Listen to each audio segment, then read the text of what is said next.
Welcome to the Surgical Edge podcast for surgical insights, reviews, discussions, and to stay updated. Let's dive in. Welcome back to the deep dive. Today, we are wading into what might be one of the most feared territories in all of general surgery. Yeah, absolutely. We're talking about a condition that's been described in the literature not just as a complication, but as a physiological catastrophe. We're talking about the enterocutaneous fistula, or ECF. It's a topic that definitely keeps surgeons up at night.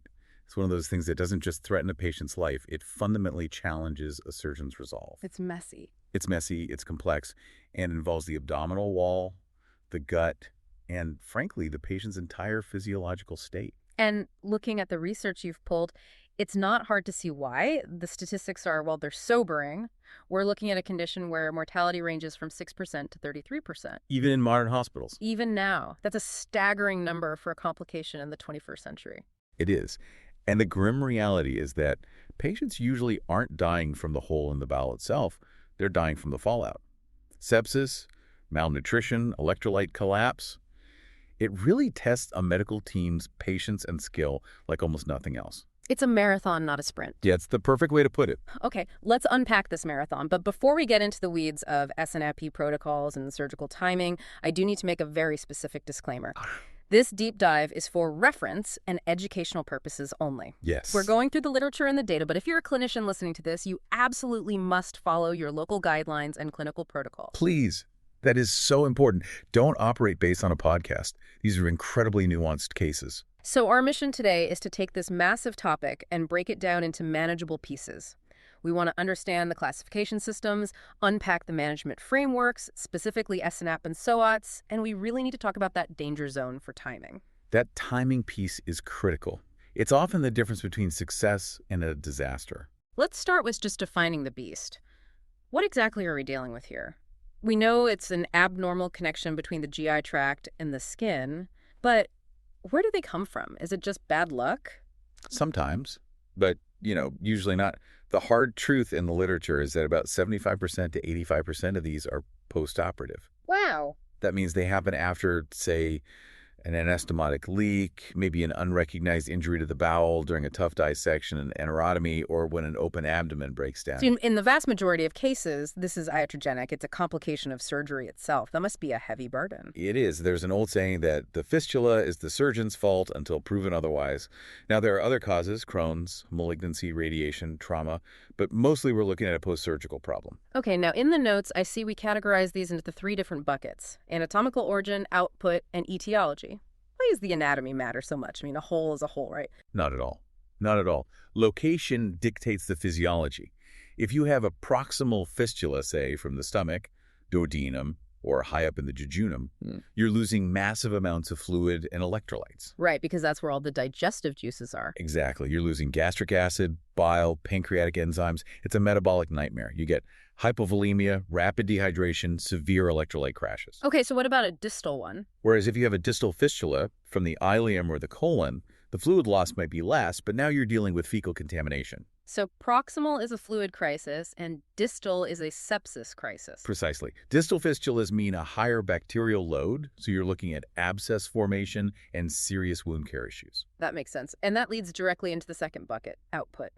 The literature gives us some specific numbers here. Right. We classify them as low output if it's less than 200 milliliters a day. Moderate is 200 to 500. And high output? Anything over 500 milliliters a day is considered high output. And I'm guessing high output is where the mortality really spikes? It is. High output means you're losing nutrients and fluids faster than you can replace them without some really aggressive intervention. Yeah. That's where the malnutrition truly takes hold. Before we get to treatment, there's this mnemonic in the source material I found really helpful. It explains why some fistulas close on their own and why others just won't. It's called FRIEND. The FRIEND mnemonic. It's a classic. It's basically a checklist for why a fistula persists. If any of these factors are present, spontaneous closure is, well, it's virtually impossible. Let's run through them. F is for foreign body. If there's mesh, a drain, or even a suture line right there in the tract, it will not close. The body can't heal around it. Yeah. Radiation. Irradiated tissue has terrible blood supply. The microvasculature is just fried. It doesn't have the capacity to heal. Okay, IPRO is for infection or inflammation. Right. An undrained abscess, active Crohn's disease, Mhm. the inflammation prevents the tissues from fusing shut. Mhm. Epithelialization. This one is fascinating. Sometimes the skin literally grows down into the tract, and the bowel mucosa grows up to meet it. And they meet in the middle. They meet, and once that tract is lined with skin, the body thinks it's supposed to be there. It's like a pierced ear. It's not going to close on its own. And? Neoplasm, cancer. If the fistula is caused by a tumor, it's staying open. And finally, D. Distal obstruction. This is just simple plumbing. If the bowel is blocked further down, the path of least resistance is out the hole. It's acting like a pressure relief valve. So the takeaway here is if you have a patient with a fistula and you identify a friend, you pretty much know surgery is on the horizon. Correct. You can manage them medically to optimize them, but you're likely going to have to operate eventually. Okay, so we know what it is. Now let's talk about what it does to the patient. The source material describes the 4 horsemen of ECF pathophysiology. It seems like if you neglect any one of these, you lose. It's a good way to frame it. It's a war on 4 fronts, and the first horseman, the biggest killer, is sepsis. Uncontrolled leaks, abscesses. Exactly. Sepsis is the dominant driver of mortality in these patients. You cannot fix a patient who is in septic shock, period. And the second horseman. Fluid and electrolyte loss. We touched on this. You can lose liters of fluid a day. Patients can develop hyponatremia, hypokalemia. They can go into arrhythmia and cardiac arrest just from the electrolyte shifts. The third one is malnutrition. And this is huge. Almost every ECF patient is malnourished. You have protein-rich effluent, which is a polite way of saying the patient is leaking their own dissolved muscle and nutrients out of their body. And they aren't eating on top of that. Right. They're in a catabolic state. They're wasting away. And finally, skin breakdown. Which might sound minor compared to sepsis, but if the skin around the fistula breaks down, it is torture. The digestive enzymes literally eat the skin. If it's raw, you can't get a collection bag to stick. And if you can't bag it, it goes everywhere. Causing more sepsis, more skin breakdown. It is a vicious, vicious cycle. So that's the reality. You have a patient who is septic, dehydrated, starving, and has an open wound dissolving their skin. It sounds like pure chaos. It is chaos. That's why we need structure. You cannot wing this. Enter the acronyms, SNAP and SOWATS. These are the frameworks the experts use. Let's break down SNOP, S for sepsis and skin, N for nutrition, A for anatomy, P for plan. Right. And notice the priority. Sepsis is first. So phase 1, sepsis control. Now, a surgeon sees a leak, the instinct might be to rush back to the OR and just sew it up. Fix the problem. And that is exactly what you should not do. The sources are crystal clear on this. In the acute phase, the tissues are inflamed, they're friable. It's like wet tissue paper. So trying to sew it just makes it worse. It makes the hole bigger, or you create new holes, the sutures just rip right through. So the strategy is don't just do something, stand there. Well, don't just stand there, drain it. You use interventional radiology. Get a CT scan with contrast, find the collections, and use percutaneous drainage. You want to convert an uncontrolled leak into a controlled fistula. Drain it. Don't dig for it. Exactly. Start broad-spectrum antibiotics, stabilize the patient, but keep the scalpel away if you can help it. Okay. Phase 2 is wound and effluent management, containing the leak. This is where your wound care specialists are absolute heroes. You need custom ostomy appliances, barrier creams, pastes. It's an art form to get a seal on a complex abdomen. The sources mention negative pressure wound therapy, the VAC, but there was a specific warning. A huge warning. VACs are great for managing fluid, but you have to be incredibly careful. If the foam of the VAC sits directly on exposed bowel, What happens? the suction can actually erode into the bowel wall and create new fistulas. Wow. So the treatment can cause the disease. It can. So you can use it, Yeah. but you have to protect the bowel with a non-adherent barrier first. Got it. Phase 3, nutrition, the engine of recovery. You have to assume every ECF patient is at high nutritional risk. Initially, you might need parenteral nutrition PN feeding through a vein, especially with high output. But the goal is to get back to using the gut, right? Always. Enteral nutrition is preferred as soon as it's feasible. It preserves the mucosal integrity. If you don't use the gut, the lining atrophies, and bacteria can translocate into the bloodstream. Causing more sepsis. Exactly. Now, here's where it gets really interesting. A technique called fistuloclysis. This sounded like extreme plumbing to me. Can you explain what that is? It's an elegant solution. So with a high-output fistula, the patient is losing all those nutrients. With fistuloclysis, you collect the effluent, you filter it, and you actually reinfuse it into the bowel distal to the fistula. Downstream, via a tube. You're essentially bridging the gap manually. You're recycling their own enzymes and nutrients. That is brilliant. It keeps the downstream bowel healthy, and they can actually absorb what they're eating. Precisely. It's labor-intensive, but physiologically, it's just brilliant. And finally, phase 4, medical measures. Throwing drugs at it. Yes. Proton pump inhibitors to reduce stomach acid.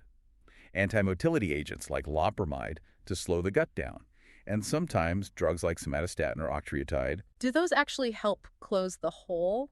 The evidence is mixed. They definitely reduce the volume, which helps with nursing care and fluid balance, but they aren't magic bullets that glue the hole shut. Okay, so we stabilize the patient, sepsis is controlled, nutrition is optimizing, the wound is bagged. Now we enter the waiting game. And this is the hardest part for everyone. The patient, the family, and certainly the surgeon. First, you need a map. Right. You have to define the anatomy. CT scans, fistulograms, where you inject dye endoscopy. Yeah. You have to know, is there a distal obstruction? Yeah. Where is the hole? Exactly. You can't go in blind. And then the million-dollar question. When do you operate? Because the patient wants this fixed yesterday. Well, first, you hope you don't have to. About a third of these will close spontaneously with the SNAP protocol, usually within 4 to 8 weeks. But if it doesn't, we have to pick a date. And this is where the source material highlights a terrifying concept, the danger zone. This is critical data. If you try to operate between 11 days and 42 days after the initial surgery, during that window of dense inflammation mortality spikes to around 21%. 21%, 1 in 5 patients. Yes. It's because of something called obliterative peritonitis. The abdomen is essentially a frozen block of concrete. The adhesions are vascular and dense. If you try to dissect that, you will tear the bowel. You'll create more holes. It's an absolute disaster. So you have to wait. How long? The sweet spot is usually 3 to 6 months. 6 months? You're telling a patient with a hole in their stomach to wait half a year? It feels counterintuitive. It feels cruel. Right. But patience saves lives. You have to wait for those adhesions to soften, for the albumin to come up, for the sepsis to be gone. If you go in too early, you fail. Patience saves lives. Wow. Okay, let's fast forward. It's been 6 months. The patient is optimized. The anatomy is mapped. Time for the grand finale. Operative strategy. This isn't a repair job. This is major abdominal reconstruction. You pack a lunch for this one. And you don't just dive in and stitch the hole. No. The first step is massive adhesiolysis. You have to free the entire bowel, from the ligament of Treitz all the way to the rectum. The whole thing, even if the hole is just in one spot. The whole thing. You need to inspect every inch to make sure there are no downstream obstructions. If you leave a stricture, the repair will blow out again. It's painstaking work. And once you find the fistula, what's the move? Resection, not repair. You don't just oversew the hole. That has a high recurrence rate. You resect the segment of bowel containing the fistula, and you do a primary anastomosis, joining the healthy ends together in healthy tissue. And you have to fix the abdominal wall too? Right. An abdominal wall reconstruction, often using component separation or a biologic mesh. You generally avoid permanent synthetic mesh because the field is often contaminated. It sounds like a massive undertaking. What are the outcomes like in expert hands? In specialized centers, successful closure rates are around 84%. It's actually pretty good, considering... It is. But the morbidity, the rate of complications, is around 88%. So almost everyone has a rough ride. A wound infection, pneumonia, a kidney issue. But the vast majority get the fistula closed eventually. High risk, high reward. So to wrap this up, what does this all mean for our listener? ECF management is really a lesson in discipline. It is. It's about resisting that urge to fix it immediately. It's about respecting physiology. It's about understanding that sometimes the best thing you can do is wait. So to summarize, it's a marathon. You start with SNAP, control the sepsis, get the nutrition right, look for the friend factors, and then you wait. You avoid that 11 to 42-day death zone, and when you finally go in, you go big. Absolutely. The most difficult decision for a surgeon is often not to cut. And in ECF, the ability to sit on your hands for 6 months is just as vital as your ability to suture. That's such a great perspective. We think of surgery as action, but sometimes the best surgery is strategic in action. Couldn't agree more. Before we sign off, a request for you listening. If you found this deep dive helpful, maybe it clarified the timing or the SNAP protocol, please share it with at least one colleague or friend, a resident, a coworker who needs a refresher. Spreading this knowledge really does improve patient care. These are rare but devastating cases, and everyone needs to be on the same page. And don't forget to check out our social media channels and our YouTube page. We'll be posting some visuals on the anatomy and the SNAP framework, which can be really helpful to see lay it out. Visuals definitely help with this topic. Seeing it makes it click. Thanks for diving in with us. We'll see you on the next one. Take care. Thank you for listening to the Surgical Edge podcast. Don't forget to like, share, and subscribe. Help us grow and deliver even more relevant surgical content by pressing the support button. Your contribution truly makes a difference. And don't forget to share with us your advice, feedback, and the topics you would like us to include.